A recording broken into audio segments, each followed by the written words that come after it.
1848. u Sent Amašu došlo do revolta Srba. Avram Logošev je ušao u srpsku crkvu u kojoj je po tadašnjim zakonima u matičnim knjigama koje je vodila crkva, srpska imena su morale biti prevođena na mađarski. Tako je Lenka bila Ilona, Zorica Hajnalka i tako dalje. I izneo je matične knjige na ulicu i pocepao. Viša Sivački, Baćin, se popao na toranj crkve i skinuo mađarsku zastavu, bacio je dole i masa je pocepala.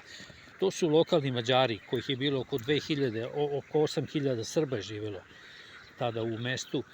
Mađari su pobegli i obavestili žandarmeriju, tako da se ubrzo mobilisala mađarska vojska.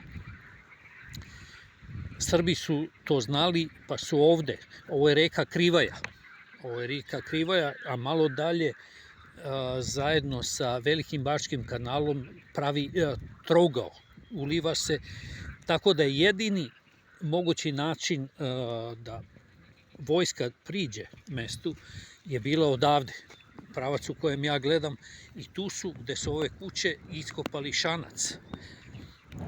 Ovo je ulica Srbobranski Šanac.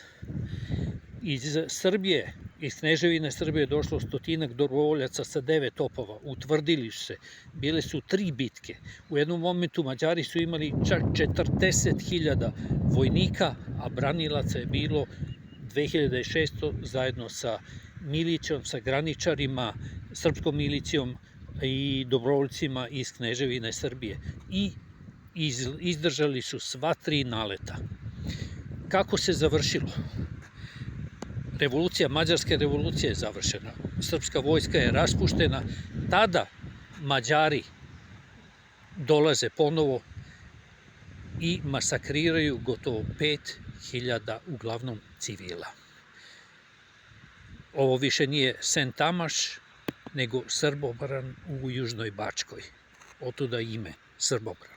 Oni su se izborili za srpsku Vojvodinu, koja je data Srbima, ali se austrijski car proglasio za vojvodu.